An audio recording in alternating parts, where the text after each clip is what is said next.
Eu não assisti a corrida porque foi no mesmo horário do jogo do São José, mas é impressionante como o Norris não tá tendo maturidade, mentalidade para poder ganhar o campeonato de Fórmula Um, enquanto o Oscar Piastri está se mostrando o oposto. O Oscar Piastri aí está mostrando ter muita mentalidade, muita mental, né, e preparação para poder ser campeão do mundo e venhamos convenhamos, merece se isso acontecer e vai ser bem legal o Piastri no house aí dos pilotos que já foram campeões mundiais aí pela categoria da Fórmula 1. Então é isso, meus amigos. Por hoje é só. Um forte abraço aí a todo mundo e fui. Muito bem, amigos e amigas do podcast Mesa de Debates. Vai começar aqui mais um programa esportivo do nosso podcast, aonde falaremos as principais notícias do mundo do esporte. E hoje temos muita coisa para tratar, né, aí para vocês, né? E começar aqui o programa esportivo falar do São Paulo. O São Paulo que mais uma vez, né, perdeu. Desta vez o São Paulo aí perdeu de 3-1 pro Vasco da Gama. E pior, perdeu no Morumbi. Aí depois de gerar aí uma crise interna muito grande no time, na instituição, no clube, Luiz Subeldia resolve entregar o cargo, né? Eu particularmente sobre essa decisão, né? Já não havia mais clima, né, no São Paulo com o Subeldia, né? É, o Subeldia começou o seu trabalho muito bem, né, no início do ano, mas a sensação que fica é que ele se perdeu, né? Mas é uma coisa que tem que se questionar dentro do clube. Por que que todo treinador do São Paulo começa o trabalho bem e depois se perde, né? Foi assim com o Crespo, foi assim com o Rogério Ceni, o Dorival, né? Foi um pouco diferente porque o Dorival ganhou a Copa do Brasil e que deu uma sobrevida, né, para o time. O Carpini também, né, foi do mesmo jeito e agora o Zubeldia, né, também seguiu aí a mesma linha. E minha gente, né? E me preocupa um pouco, né?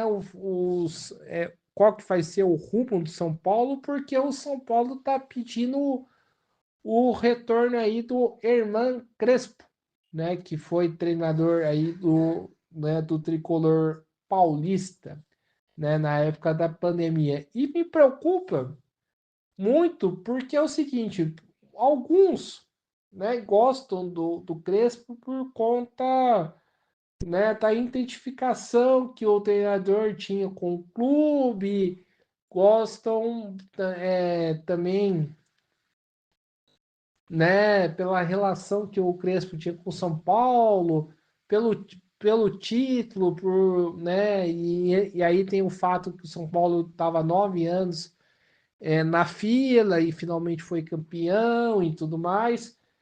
Só que, assim, o Crespo não é muito diferente do Zubeldia, não. E pelo contrário, tirando o campeonato paulista, o Crespo, a passagem do Crespo foi desastrosa. O Crespo foi eliminado pela Libertadores pelo Palmeiras, coisa que isso nunca tinha acontecido na história do São Paulo. São Paulo perder o Palmeiras numa decisão de Libertadores. O Crespo foi muito mal no Paulistão. Então, assim, é difícil entender, né? O torcedor que critica, pega no pé do Subeldia e tudo mais, né? Mas na época do. Mas pede o Crespo. Eu, do fundo do coração, eu espero que o Crespo não venha. Porque se o Crespo vir, é aperta o cinto, porque que o negócio vai ser complicado, né? Se cogitaram aí a possibilidade de um Jorge Jesus, mas Jorge Jesus aí tá, não sei se é muito caro aí pro clube e tudo mais. Também temos, se cogitou aí a possibilidade de um Voivoda, né, treinador do Fortaleza, assumir o clube. Também é um futuro aí muito incerto. O fato é que o São Paulo precisa contratar, mas o São Paulo não tem dinheiro, né? Eu estava acompanhando o jogo ontem do Palmeiras e Porto. É impressionante como que o Palmeiras tem time titular e tem um bom time reserva, né? O São Paulo não tem esse time em reserva. O São Paulo tem um time titular, que muitas das vezes o time está machucado, né? Não está completo, mas não tem um time reserva. Enfim, esperamos aí tempos melhores para o tricolor paulista. E saindo de São Paulo e indo para o Rio Grande do Sul, mais especificamente Pelotas. Brasil de Pelotas ganhou fora de casa do Marcílio Dias, de Santa Catarina. O Chavante, que estava em último, estava capenga, estava desacreditado, agora tem possibilidades reais de se classificar para a próxima fase do Brasileirão da Série D. Para isso, vai ter que fazer um bom resultado nos próximos jogos, né? Vide aí que tem muito jogo aí do Chavante que fora fora de casa. Mas o Brasil de Pelotas, né, tá vivíssimo aí na competição do Brasileirão da Série D. Saindo agora de Pelotas, voltando para São Paulo, mais especificamente em São José dos Campos, porque o São José Esporte Clube está de volta aos gramados. Depois aí de um hiato de alguns meses, né, com a eliminação do Paulista, o São José volta ao campo para disputar a Copa São Paulo.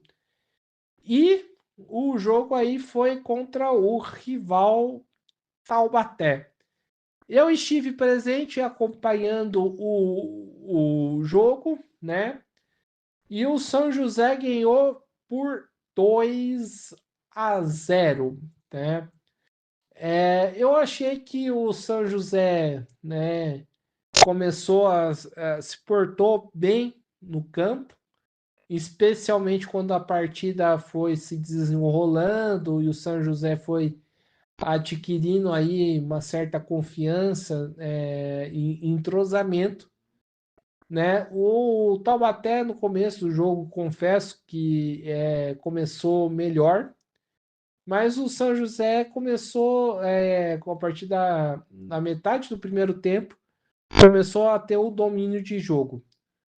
A partir daí foi 2-0 para o São José, vitória aí da Águia do Vale. O São José conseguiu ganhar aí um gol do primeiro tempo, outro gol aí do segundo. né? Um gol, o primeiro tempo, um gol que foi, na verdade, mais um achado do que um gol propriamente dito, que parecia que o cara ia cruzar.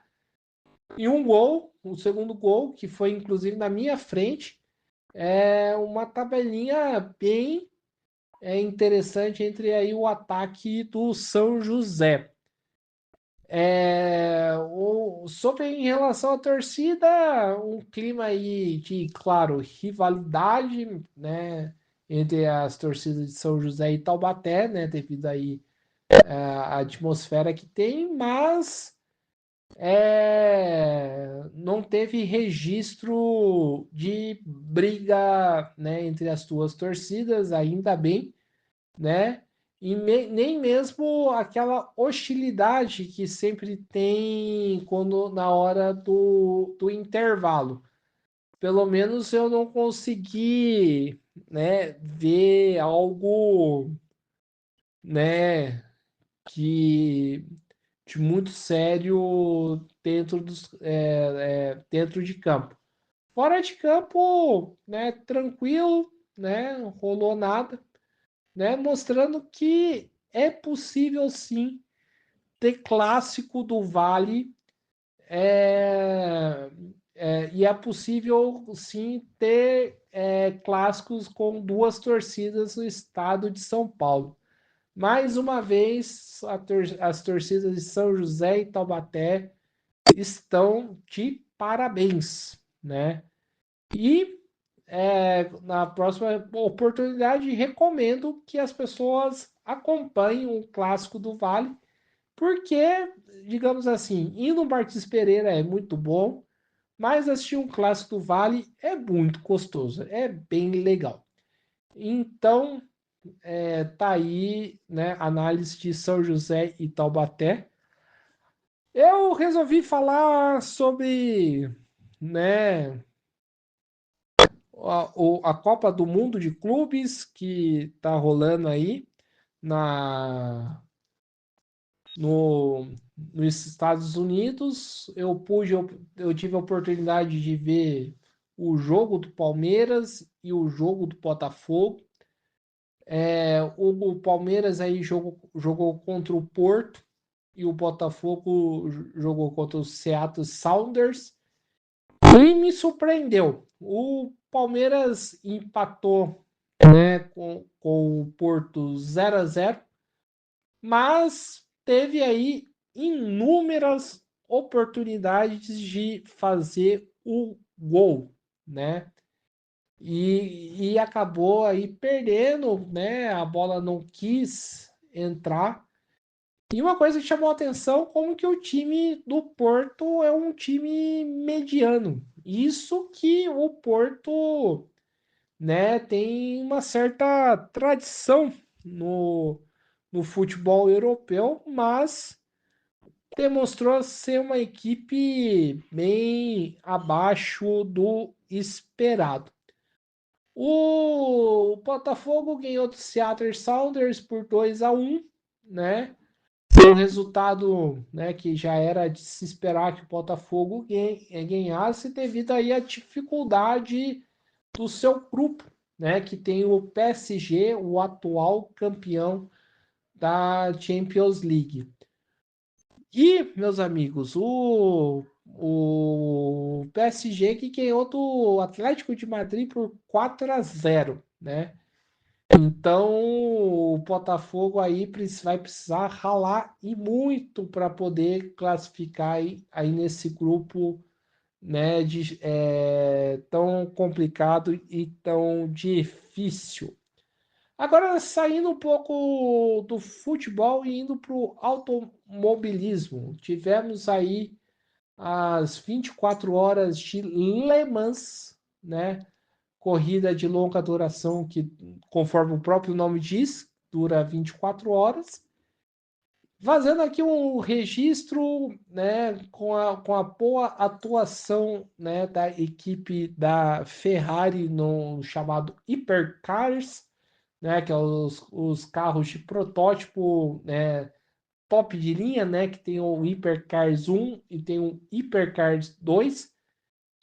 E quem ganhou, levou Le Mans olha só ele, Robert Kubica, né? O Kubica, que foi piloto aí de Fórmula 1, teve aquele acidente, né, de rally na mão, acidente de rally que precisou aí, né, fazer uma operação aí na mão. Quem conhece o Robert Kubica sabe que a mão dele é toda deformada. E mesmo assim, o Kubica aguentou o tranco aí de umas 24 horas e levou o troféu para casa. O brasileiro Felipe Drogovic, que estava na Cadillac, que teve problemas aí de motor e não completou a prova. E seguindo aqui, né, a programação, saindo um pouco aí de Le Mans, falando, né, da Fórmula 1. Vitória de George Russell e com Verstappen em segundo lugar. O Oscar Piastri ficou em quarto e temos aí polêmica.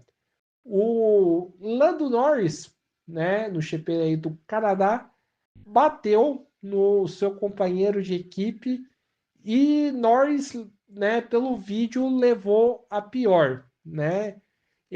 O piloto inglês, não conseguiu completar a prova e o piloto australiano ficou em quarto, né? Ainda estando em primeiro do campeonato e aumentando a diferença com o seu rival ao título, o próprio Nando Norris. Eu não assisti a corrida, né? Porque foi